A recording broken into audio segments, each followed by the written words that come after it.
What's up, tribe? How you guys doing? Go ahead and hit that subscribe button. I hope you like this video. So we're going to try this again. I apologize for the people who that let me know that the sound was bad. I have no idea why the sound was bad. But thank you for letting me know. And we're going to go ahead and we're going to do this review again. This is Filthy Rich, Season 1, Episode 4. So, like I said in the last review, I have episodes 1, 2, and 3 up, but they were up early. So, maybe you felt like I wasn't still reviewing the show, but the episodes were up there. So, you can just check the playlist. So, anyway, we're here. It's episode 4, and Margaret is having... The guys have this annual duck hunt. And Margaret is going to go ahead and move forward with the duck hunt. Even though Franklin, the lawyer, is telling her, don't do this. I don't think this is a good idea. You don't know what you tangling with. And she was like, listen, they own half of my network. They are not going to get a part of my Sunny Club situation. So I need to keep them happy. So we got to do this. We got to go along and get along and make this thing happen. Like, that's what this is about. So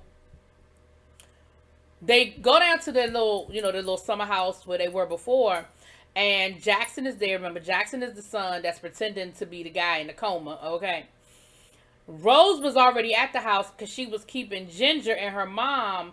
They were hiding out at the house because, remember, her mom got spooked when the dude came by the motel, and left a little message. Well, come to find out, now that Margaret has invited all the guys to come down for the duck hunt, the dude is there. Her mama's freaking out. Rose is like, chill out. Like, so she got them hiding up in her little, her workroom, where she makes her clothes and stuff. So they're up there hiding out. And, the guys have taken the oldest son, into the study to talk to him, right? And they invite him to join the group. Now, come to find out, they are the secret organization. They call themselves the 1920 Club. And he was like, what are y'all, like, Shriners or, Masons or something? And they were like, no. They were like, chapter 18, verse 20 from Matthew is where they get their name from. And basically, I think it's where two or more gathered, there shall I be, or there shall I, you know what I'm saying. And they say, listen, we basically, your father was a part of us, and, we want you to take your father's seat at the table, basically. And he said, yeah, our lieutenant governor just got indicted. You ever thought about going into politics? Like, we can make it happen. And so he's excited. He's like, oh my goodness, this is what's going on. Now, Margaret is in the kitchen talking to Jesus and stuff. And she realizes that all the guys are in the study without her having this whole conversation.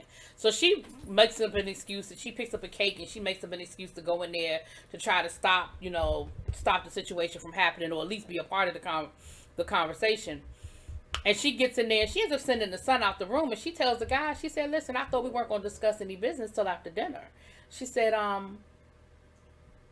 what's going on? Basically, she's trying to get in the conversation, and they are not entertaining her at all. And she reads the tea leaves and realizes that she is persona non grata. And she gets up, but then she asks, I think it's Paul, the minister guy. She asked him to come out in the hallway with her, and she says, "Listen, what's going on?" Like, and he told him, he told her, he said, "Listen, the guys are concerned, about their stake and everything. Like, what the deal is. They worked with Eugene, and they're just making sure that their interests are going to be covered. And that's pretty much, what they got going on with that." And Paul also lets her know that, listen, they just want what's theirs, what they feel like is theirs. They want what they feel like is their stake in the company. So they own 50% of the network. They want 50% of Sunny Club. And she was like, Sunny Club belongs to me. That's not going to happen. Now, while this is going on, honey, remember, we left Eugene was getting arrested. And I told y'all I thought it was a dream sequence. I'm still confused about whether it's a dream sequence or not, and we're going to explain why. But he's in a police... I'll go back to that. But he's in a police station, and he's being questioned by my girl, Tina Lifford, I believe is her last name. She plays on Queen Sugar. That's my girl. And she's asking him, he's like, what am I doing here? He was like, I didn't do anything wrong. He said, I was just borrowing the money to go see my family. My family is rich. I would have paid it back. And she was like, but that's not your only sin, is it? He was like, none of that counts. I repented. I asked God for forgiveness. And she was like, so is that really how it works? Like, that's it? All you have to do is ask God for his forgiveness and all is forgiven. And he was like, I mean, yeah. And she said, okay. So next thing you know, we see Eugene in like this field cutting cane, and he's got on like a prison outfit. And he's like, what's going on here? What am I doing here? What am I doing here? And so he, got that rich white man syndrome, like, what am I doing here? How dare you try? How dare you tell me anything? What is wrong with you kind of situation? And Tina is still there now. She done went from being a detective to now she the sheriff on the horse overseeing him in this sugarcane field. And she tells him, she said, she's trying to talk to him about you gotta do your time. You gotta serve your penance. And he was like, I don't have to do this. I don't have to. And she said, you know what? You're right. You have free will. You can leave, but you can't outrun justice. And he was like, I can go. She said, sure, you can go. She said, but, I'm going to see if you can outrun justice. So he takes off running. And we're going to get back to Eugene. Now, while all of this is going on, back down to the lake house, summer house, whatever house this is for them, we have Ginger and her mom are still up in the little workroom. And Ginger is over it. She's ready to go and let everybody know that she's there at the house, And her mother was like, come back here. I need to tell you something.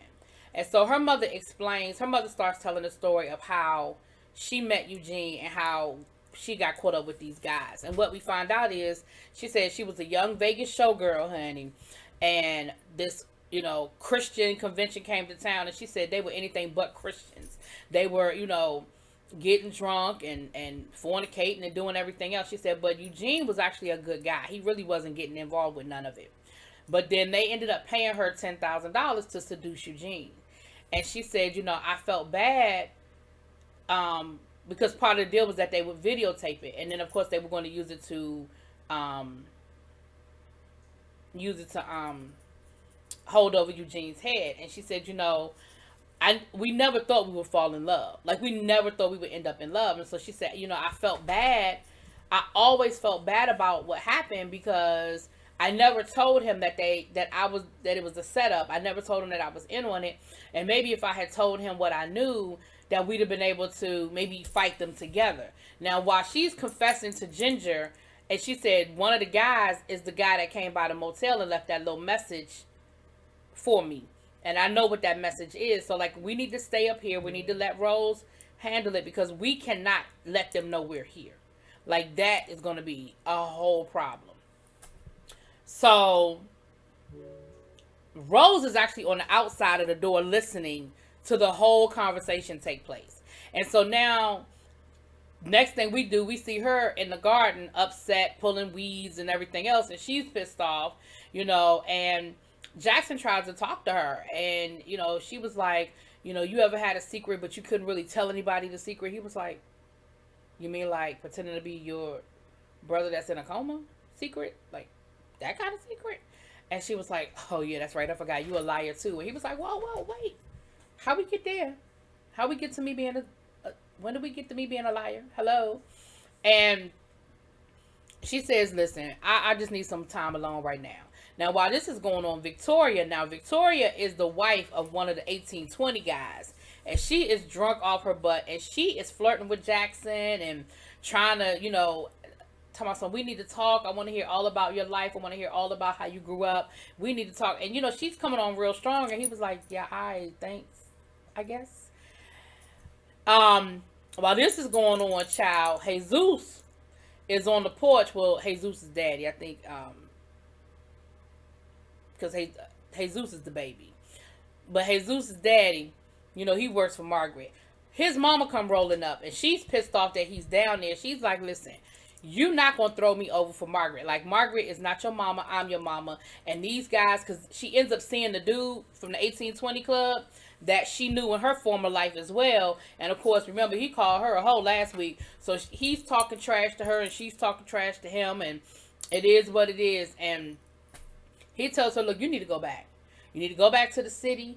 I don't need you here. I got it under control. And she tells him, listen, you ain't going to be nothing but Margaret's little lapdog. Like, you need to understand what's really going on here. You're going to be Margaret's little lapdog. And he was like, I got it, Ma.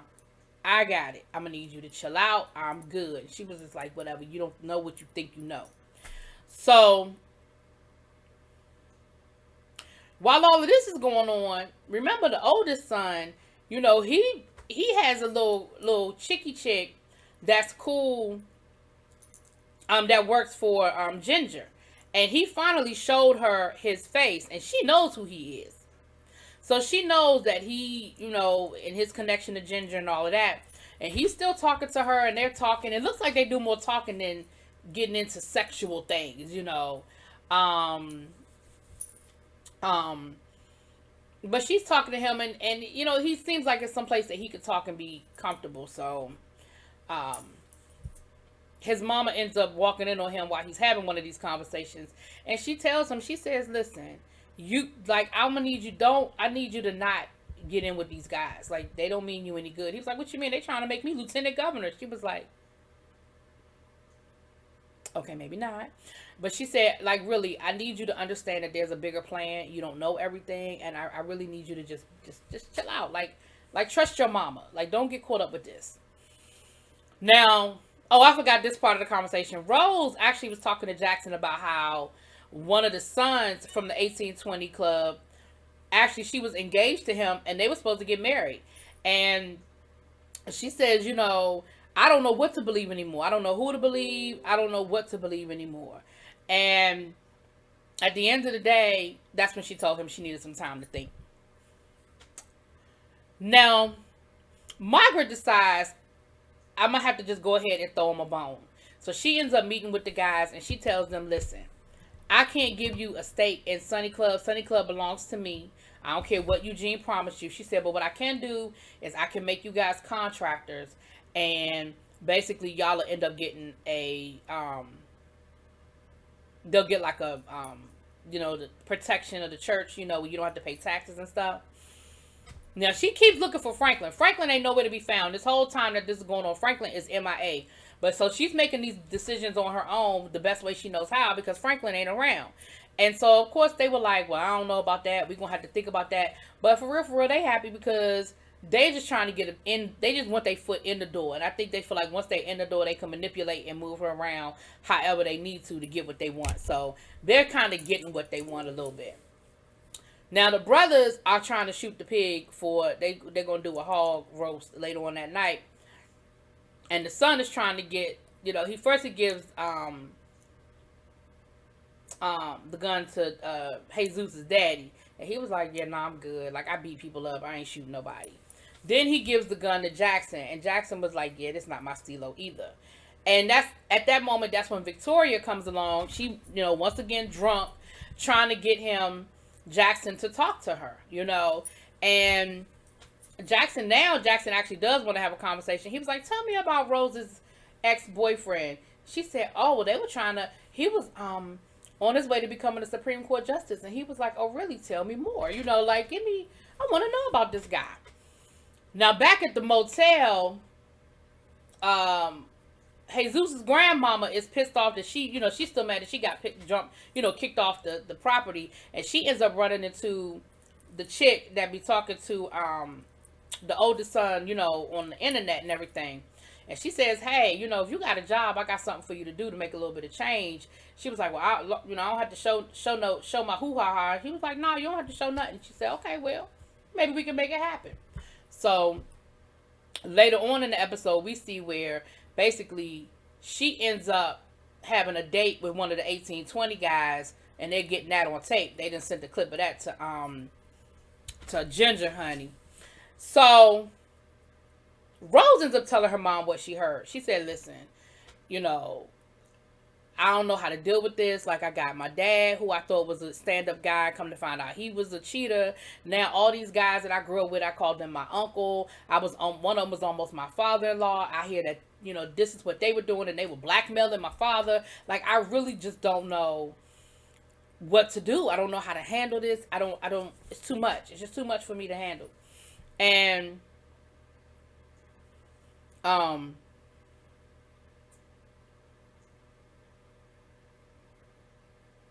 I lost my train of thought that quick. Sorry.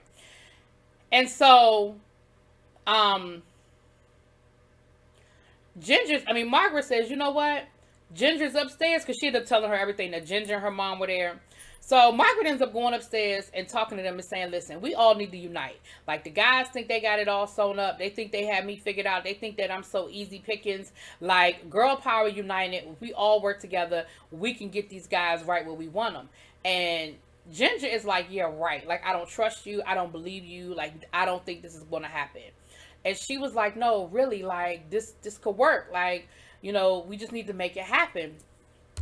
And Ginger ain't really here for it. But her mom is like, you know what? Yeah, we need to do this. Like, I'm sick of this. I've been living in fear all my, you know, for the last 20 years. I want to make this happen. Like, I'm with it. I'm down.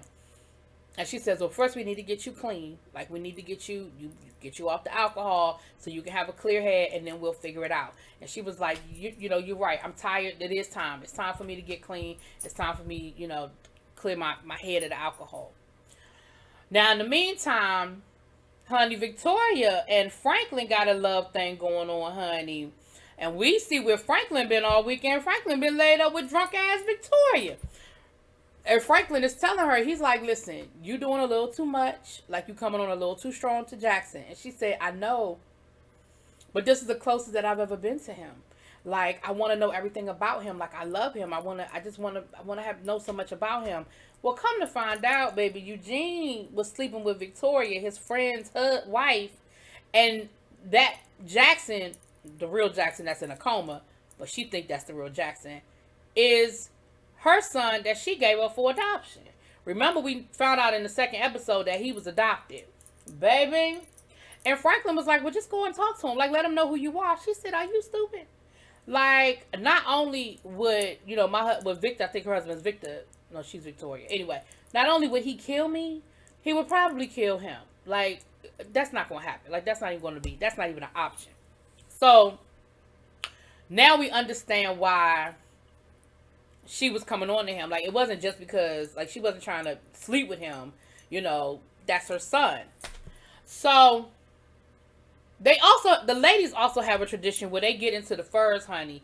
Margaret said, you can, you know, judge, this is a judgment-free zone, honey. And we can wear our furs without society judging us. So the women are all running around in their furs. They drunk as hell. It's like a whole thing, right? It's like a whole moment, right? Now, Jackson goes to talk to Rose, and, you know, he says, listen, I'm going back to Denver. Like, I don't want to be a burden to you. I don't want to be more on your plate. You know I like you and everything. Well, actually, he said, I love you. He said, but, you know, I know you think I'm a bad guy. You probably can't get past what I did, and I don't want to put you in a position to keep lying for me. And so she tells him, she says, listen, I can spot a bad seed. You're not a bad seed. Get on over here. So, they end up having sex, child. And Margaret is outside. You know, they got the hog on the spit. The guys are singing. They're singing songs and stuff. The ladies are prancing around in their fur coats, drunk as hell. And Franklin walks. You know, Franklin finally appears, and Margaret is like, "Well, where you been? Like, I've been looking for you." And Margaret tells him the deal that she made with the 1820 Club, and he was like, "That was stupid." He said, you know, contrary to what Eugene was, like the fact that he made a lot of bad decisions, he never lied to you about his intentions. He told you that the 1820 Club would be yours, and he meant that. So you shouldn't have made that deal with those guys. And she was like, well, I did the best I could. Like, I don't know what you're talking about. He said, but you don't understand. They're not going to stop until they get what they want. And they want your business. Like, that's it. So, of course, now Margaret felt like she had it all figured out. And now she, once again, is feeling like I don't have nothing figured out. She ends up, Franklin, I'm going to call the man Eugene. Franklin ends up leaving. But he calls his reporter friend, and he says a name which I really forgot the name he said. I didn't catch it. But he ends up calling, so he's giving his little reporter friend some inside information. Margaret ends up walking off, and she ends up saying a prayer, right? And just as she starts praying, who come walking out the damn grass, I guess the sugar cane? Eugene. And that's why I said, well, hell, at this point, I don't know whether he's still in a dream sequence or the shit is real at this point. I don't know. Somebody put under one of my videos, they think the whole thing is a dream. And it may very well be, right? But he comes out of the bushes, and he's getting ready to walk up to Margaret like, baby, I'm home. But I think in that moment he remembered, oh yeah, I left a whole bunch of stuff behind. Let me see what's good. And he's listening to Margaret pray. And Margaret is like, Lord, I know that, the Bible says that you have to forgive 7 times 70. But how many times do I really have to forgive Eugene? Oh, before that, when Eugene first came out of the little sugar cane, the 3 women were standing there. The woman from the swamp that saved him, the woman from the store, and the woman who the last woman, the detective. And so it was almost like they were his angels or his guardian angels or whatever. And she says, welcome home, before he walks off. So that's why I said, at this point, I don't know what's a dream and what's real, y'all. I'm starting to think the whole thing is a dream. I don't know. So once he hears Margaret praying about having to forgive him and how many times, Lord, do I have to forgive him, he realizes that, oh, well, she must know. Like, the stuff must have hit the fan. And he sort of stays in the bushes. Now, while in the house, we see Ginger's mama come stumbling down the stairs, honey. She done got drunk. She done put on one of Rose's gowns from her workroom. Looked like a little wedding gown. She done stumbled down the steps to get some more liquor. She finds one of them furs, honey. She puts the little fur on. She puts the fur on, honey. And she looks up, and who's coming out of the kitchen eating a piece of fried chicken? Eugene. And she looks at Eugene, and Eugene looks at her, and he does this, and he puts the finger to her lips like, don't say nothing. And she just kind of stares at him. And so she takes her fur coat off, and she gives him, she puts the coat around him. And I think she even puts a hat on his head, or he puts a hat on his head, honey, and he walks out that front door. Well, just as he's walking out the front door, she stumbles back up the steps. And just as Margaret is coming in the front door, she sees her stumbling back up the steps, honey. She done missed the whole thing, Lord. So Eugene, like I said, I think Eugene is really alive, child. I don't know, okay? But that's what it was. Y'all let me know what y'all think. Drop it in them comments. Peace.